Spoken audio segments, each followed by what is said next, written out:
하나님 말씀 마태복음 27장 45절 56절 교독을 하겠습니다.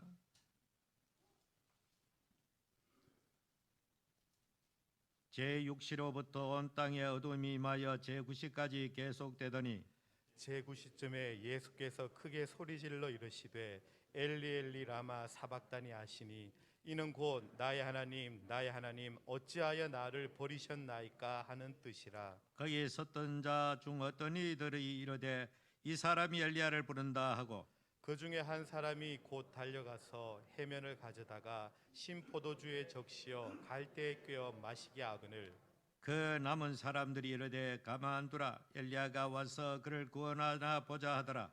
예수께서 다시 크게 소리 지르시고 영원히 떠나시니라. 이에 성소 휘장이 위로부터 아래까지 찢어져 둘이 되고 땅이 진동하여 바위가 터지고 무덤들이 열리며 자던 성도의 몸이 많이 일어나되 예수의 부활 후에 그들의 무덤에서 나와서 거룩한 성에 들어가 많은 사람에게 보이니라. 백부장과 및 함께 예수를 지키던 자들이 지진과 그 일어난 일들을 보고 심히 두려워하여 이르되 이는 진실로 하나님의 아들이었도다 하더라. 예수를 섬기며 갈릴리에서부터 따라온 많은 여자가 거기서 멀리서 바라보고 있으니 그 중에는 막달라 마리아와 또 야고보와 요셉 어머니 마리아와 또 세베대 아들들의 어머니도 있더라. 아멘. 오늘은 종려주일입니다. 종려라는 것은 이스라엘에 있는 그 나무, 과실나무를 이름하여 종려나무라 그렇게 말하지요. 왜 종려주일인가? 예수님께서 마지막 유월절을 지키기 위하여 예루살렘 입성할 때에 수많은 사람들이 성 밖에서부터 성 안에 이르기까지 그 연도에 손에 이 종려나무 가지를 꺾어 흔들면서 호산나 호산나 다윗의 자손이여 우리를 구원하여 주옵소서. 당시에 이스라엘 백성들은 주권을 잃은 지 오래되었고 여러분 생각해 보시면 알겠지만은 이스라엘 역사를 조금 아는 사람이라면은 주전 586년경에 저 바벨론 느부갓네살에서 이스라엘 나라는 망하고 맙니다. 예루살렘이 파괴되었고 수많은 사람이 그 머나먼 바벨론을 끌려갔습니다. 70년 만에 하나님의 섭리로 그들이 돌아왔습니다. 그러나 그렇다고 해서 그들에게는 정치적 독립은 없었습니다. 바벨론에 이어서 또다시 새로운 세계적인 제국이 일어나는데 바로 페르시아 제국입니다. 성경에는 파사 제국이라고 말하죠.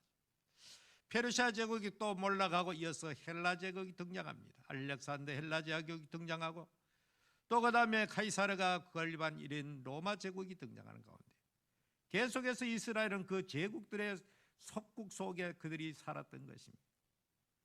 400여 년 이상 그들이 오랫동안 그 정치적 자유 없이 그렇게 남의 지배를 받으며 사니까 그동안에 이제는 메시아가 오시기만을 간절히 대망하고 기대했던 것입니다. 물론 그들이 꿈꾸고 소망했던 메시아는 우리가 일반적으로 생각하는 죄에서 우리를 건져주시는 주 예수 그리스도를 그렇게 의미하기보다는 모세처럼 정치적으로 이스라엘을 해방시키고 독립시키고 주권을 다시 회복시켜 주시고 또 다윗 왕가의 일을 잇는 새로운 왕이 출현하는 것을 그들은 꿈에 그리고 있었던 것입니다. 그러니까 예수님이 지방에서 그동안에 많은 기적을 행하고 이적을 행하고 많은 말씀으로 많은 사람이 추종하고 따라다니니 예루살렘 올려니까 수많은 사람이 연도에 있어서 이제야말로 이 나라를 구원하실 때가 이때입니까? 호산나 호산나 우리를 제발 좀 구원해 주세요. 이렇게 불렀던 것이 바로 종려주일의 유래입니다. 그러나 그들의 기대와는 다르게 예수님께서 예루살렘에 입성하면은 그것은 바로 며칠 후에 십자가 갈보리 언덕으로 가는 길이었습니다. 제자들조차도 도무지 예수님이 하신 그 일을 의미를 알지를 못했습니다. 가룟 유다는 단순하게 맹렬한 이스라엘을 독립주의자였기 때문에 자기가 나중에 한 자리 하는 걸 뒷전을 하고 이스라엘을 독립시키는 그 일에 열심히 예수님을 따랐는데 와보니까 자기의 꿈이 산산조각으로 나가니까 결국 스승을 먼저 선수 쳐서 팔고 돈을 갖다가 챙겼다가 쓰지도 못하고 그만 목매어 자살하고 만 사건으로 역사에 남아 있습니다. 그러면 가룟 유다를 제외한 나머지 제자들은 무슨 특별한가? 그렇지 않습니다. 오히려 어쩐 의미에서는 가룟 유다가 좀 더 순수하다고 볼 수가 있습니다. 왜? 자기는 이스라엘이 독립하는 마치 독립투사처럼 이 예수를 모시면 이스라엘이 독립할 수가 있겠다, 그 독립의 열정으로 가득 차 있었다면, 나머지 제자들은 전부 다 예수가 왕이 되면 그 자리에서 옆에서 한 자리 할 그런 꿈과 야망을 가지고 예수님을 3년간 따라다녔던 것입니다. 오늘 교회 안에 따르는 교회 안에 수많은 사람들이 예수를 부르기는 부르는데 과연 어떤 예수를 따르고 예수를 찾고 있느냐? 우리를 죄에서 건져주시는 갈보리산대의 그 십자가의 예수 그리스도를 바라보는 자만이 진정한 예수 그리스도를 올바르게 인식하고 믿고 고백하는 사람이 되는 것입니다. 예수님께서는 결과적으로 십자가에 못 박히게 되는 그런 역사를 우리에게 남기고 있습니다. 오늘 종료주일의 절정에 달하는 예수님께서 갈보리산도 십자가 위에서 최종적으로 운명하시는 장면이 리얼하게 이렇게 성경에 자세하게 기록되어 있기 때문에 오늘 설교 제목은 성소의 휘장이 찢어지다라는 제목으로 말씀을 잠시 생각하고 성찬식으로 이어가도록 하겠습니다.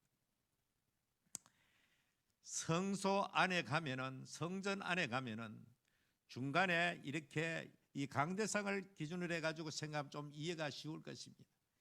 앞에 이제 휘장이 있습니다. 연극할 때 보면은 여러분께서 크리스마스 연극할 때 앞에 막이 있듯이 성막이 탁 뒤르고 있습니다. 완전히 차단되어 있는 것입니다. 그리고 이 안쪽을 지성소라 그러고 바깥쪽을 성소라 그렇게 말합니다. 이 지성소 안에는 뭐가 있느냐? 그 유명한 모세가 시내산에서 받은 법궤 상자가 있는 것입니다. 물론 그 안에는 법궤가 아론의 쌍난 지팡이 있고, 그래서 이 이스라엘은 이 법궤가 바로 하나님 그 자체, 하나님을 이 세상의 좌소, 하나님의 어떤 그 강림의 신성한 곳으로 이렇게 이 지성소를 그렇게 구분해 놓았던 것입니다. 물론 하나님께서 말씀하신 대로 그렇게 만들었던 것입니다. 그리고 그 위에는 이렇게 그룹이 날개를 펴고 천사를 말합니다. 딱 이렇게 보호하고 있는 그 장면이 그렇게 이 법궤 안에는 있던 것입니다. 이 지성소 안에는 지난 금요일 날 자세하게 제가 말씀을 드렸습니다. 성소에는 일반 제사장들이 출입하면서 제사 행위를 할 수가 있는 곳입니다. 그러나 지성소에는 한 명밖에 없는 대제사장이 1년에 단 한 차례 대속죄일을 맞이해서 이스라엘 전체 백성들의 죄를 전부 다 하나님 앞에 속죄하기 위해서 그 죄를 이스라엘 백성들이 1년간 저지른 그 모든 죄를 다 짊어지고 그 지성소 안에 들어가서 거기에서 쉬운 자에다가 이렇게 하나님 앞에 제사를 드리게 되는 것입니다. 자, 그래서 거기에 들어갈 때는 지난 금요일 자세히 말했지만은 이렇게 줄을 갖다가 제사장 묶습니다. 묶어가지고 줄을 갖다 밖으로 나오도록 해놓습니다. 왜냐?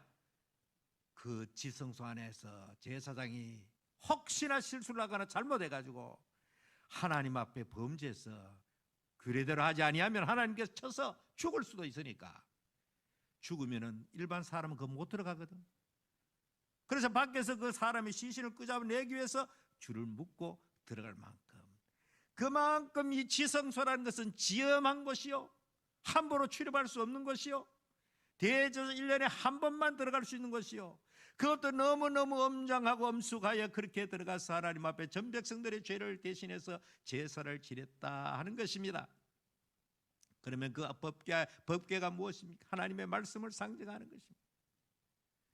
말씀으로 오신 예수 그리스도를 상징하기도 하는 것입니다. 그래서 이 지성소는 닫혀 있었던 것입니다.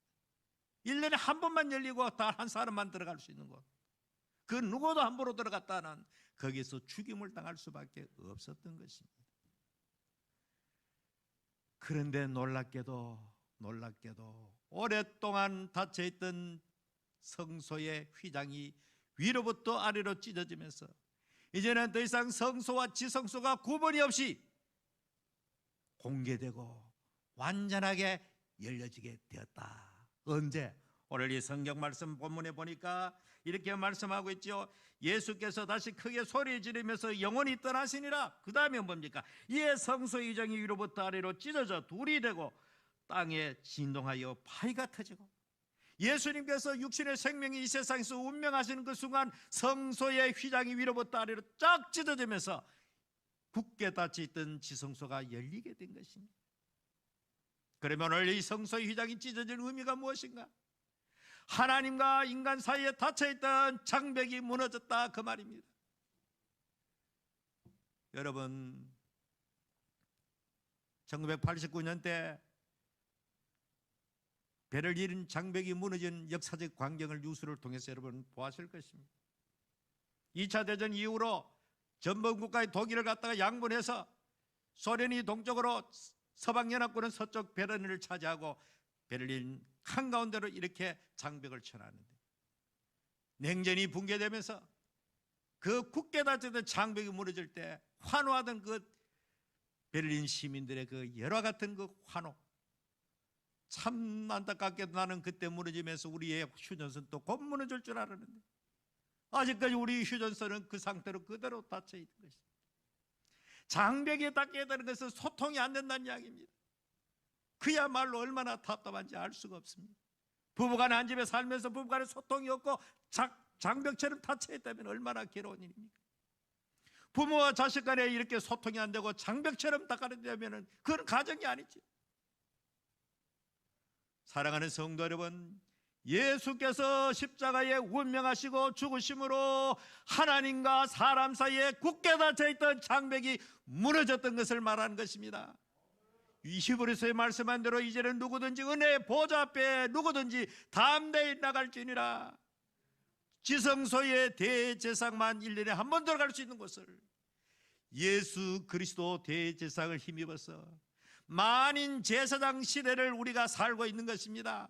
제가 여기서 강단에서 말씀을 전한다고 해서 여러분보다 뛰어난 존재도 아니고 제가 무슨 대제사장 존재도 아니고 우리 모두 다 예수 그리스도로 말미암아 우리 모두 다 영적으로 신분으로는 바로 만인 제사장, 누구든지 지성소까지 들어가서 예배할 수 있는 자유를 얻은 것입니다. 그래서 오늘 주일날 여러분께서 이 자리에 있는 것은 바로 그 옛날 대제사장이 지엄하게 들어갔던 지성소 안에서 살아계신 하나님 앞에 우리가 함께 예배를 드리고 있으니 얼마나 놀라운 일입니까? 성소가 찢어진 것처럼 오늘 또 하나님 앞에 예배하면서 주님의 십자가를 바라보면서 성찬식을 앞두고 우리 마음속에 닫혀있는 장벽이 다 무너지기를 축원합니다. 하나님과 우리 사이를 가로막혀 있는 죄의 장벽이 무너지고 사람과 사람 사이 불신과 오해의 장벽이 무너지고 그 성소의 휘장이 찢어지듯이 여러분들도 사람과 사람 사이도 다 소통되어지고 하나님과 여러분 사이도 완전히 소통되어지기를 주의 이름으로 축원합니다. 이것이 바로 고난주간의 종료주일에 성찬식을 앞두고 여러분에게 제가 전하는 말씀입니다. 물론 시간 관계상 자세하게 본문 하나하나 설명할 수 없지만은 오늘 바로 조금 있다가 우리가 집례할 이 성찬식은 우리 예수님께서 다른 것은 목사들 너희들이 말씀을 해석하고 전해라, 설교를 통해서 하나님의 뜻을 전달해라. 그러나 예수께서 죽으시고 우리를 위해 죽으신 이 사건은 너무나 중요하기 때문에 바로 이 의식을 통해 가지고 성찬식이라고 하는 의식을 통해서 예수가 날 위해서 살을 지켜주시고 예수가 나를 위해서 피를 흘려주신 그것을 생생하게 경험하도록 성찬식을 거행하도록 주님께서 명령하신 것입니다. 이거는 주님 오실 때까지 기념하면서 교회는 오늘 또 이렇게 과거에는 성찬식 앞두고 한 주간 동안 금식 기도하는 사람들도 있고 이렇게 성찬식을 그렇게 소중히 여겼던 것입니다. 코로나 때문에 오랫동안 성찬식을 제대로 거행하지 못한 거 하나님 앞에 너무 송구스럽거니와 이제는 더 이상 미룰 수 없어서 과감하게 성찬식을, 과거에 전통적으로 우리 한국에 많이 하던 그런 성찬식도 중요하지만은 전 세계 교회마다 성찬식이 다 다릅니다. 가장 성경적으로 가장 충실한 것은 바로 유대인 기독교인들입니다. 그 유대인 기독교인들을 극소수가 있지만은 그들은 가족 단위로 모여가지고 마치 예수님 마지막 성만찬한 그런 분위기를 연출하면서 식사와 더불어서 그리고 빵 한 덩어리를 들고 함께 나누는 것입니다. 그리고 잔을 나눔으로 말미암아 가족까지 테이블에 앉아가지고 가족 단위로 그들은 성찬식을 하고 있는 것입니다. 무슨 뭐 빵 요만한 거 한 쪼가리가 아니고 하나의 빵을 나누어주고 잔도 조그마한 잔이 아닙니다. 오늘 뭐 잔도 좀 적습니다만은 우리가 일반 그라스 같은 그런 손잡이에 달리는 이 흔히들 와인을 마시는 그런 잔을 탁 돌리면서 정말로 진지하게 시간을 가지고 주님의 살과 피를 기념하는 그런 의식을 가지고 있는 것입니다. 교파마다 조금씩 다르고 나라마다 조금 다릅니다. 그러나 좀 더 성경에 가깝도록 하기 위해서 교인이 많으면 어떻게 이렇게 자세하게 할 수가 있겠습니까? 우리 교인 그렇지 많지 않으니까 좀 더 리얼하게, 좀 더 생생하게, 좀 더 성경에 가깝도록 한 덩어리 떡을 가지고 나누어 가지고 그렇게 오늘 장로님들이 수고하고 오늘 이영 장로님이 건강이 좋지 못해서 못 나왔으니까 부목사님 나와서 수고하시고 또 영수장님 제주도에서 못 오셨으니까 세 분이 나와서 이렇게 수고하고 여러분께서 그 잔과 떡을 받을 때에 정말로 기도하는 마음으로 회개하는 마음으로 정말 역사에 없는 그런 거룩한 성찬식이 되기를 바랍니다. 성찬식은 잘 거행하면은 한없는 하나님의 은혜를 깨닫게 되고 만일의 경우에 성찬식을 잘못해 하면은 그 자체가 범죄 행위가 되는 것입니다. 그래서 고린도서에 아주 강하게 이 성찬식에 대해서 경고를 하고 있는데 제가 오늘 말씀을 보고 내려가서 그렇게 거행하도록 하겠습니다. 고린도전 11장 23절로 제가 본문을 읽고 내려가서 거행하도록 합니다. 내가 너희에게 전한 것은 주께 받은 것이니 곧 주 예수께서 잡히시던 밤에 떡을 가지사 축사하시고 떼어 가라사대 이것은 너희를 위하는 내 몸이니 이것을 향하여 나를 기념하라 하시고 식후에 또한 이와 같이 잔을 가지사 가라사대 이 잔은 내 피로 세운 새 언약이니 이것을 향하여 마실 때마다 나를 기념하라 하셨으니 너희가 이 떡을 먹으며 이 잔을 마실 때마다 주의 죽으심을 오실 때까지 전하는 것이라. 그러므로 누구든지 주의 떡이나 잔을 합당하지 않게 먹고 마시는 자는 주의 몸과 피를 범하는 죄가 있느니라. 사람이 자기를 살피고 그 후에야 이 떡을 먹고 이 잔을 마실지니 주의 몸을 분별하지 못하고 먹고 마시는 자는 자기의 죄를 먹고 마시는 것이니라. 이러므로 너희 중에 병든 자가 많고 잠자는 자도 적지 아니하며 우리가 우리를 살폈으면 판단을 받지 아니하였으리니와 우리가 판단을 받는 것은 주께 징계를 받는 것이니 이는 우리로 함께 죄의 정함을 받지 않게 하려 함이라. 주님께서 제정하셨고 주님 오실 때까지 계승되는 것이 성찬식입니다. 그러나 유감스럽게도 초대교회 고린도 교회는 이 성찬식을 대하는 자세가 진지하게 정말로 감격 속에 주의 살과 피를 기념하는 그것이 아니고 장난기 비슷하게 또 탐탁지 않게 생각하고 이거 뭐 해가지고 무슨 이것이 우리의 무슨 죄를 가리우냐 이런 마음을 가짐을 하는 그 자체가 죄를 먹고 마시는 것이 되는 것입니다. 성찬식에 참여할 분들은 세례를 받거나 입교를 한 분 한해서 받게 되는 것입니다. 세례를 받고 입교 한 분들 가운데서라도 지금 현재 어떤 특정한 죄를 계속해서 반복적으로 범하는 그 심령 속에 그런 꺼리끼는 죄가 있는 사람은 조용히 회개하는 마음으로 이번 기회는 다음 기회로 미루는 것도 좋습니다. 왜냐하면 반드시 자기를 살피라고 했으니까 오늘 이렇게 우리 모두는 다 하나님 앞에 그래도 기도하는 마음으로 회개하는 마음으로 성찬식에 세례교인이라면 다 참여하는 그런 복이 있기를 주의 이름으로 축복합니다.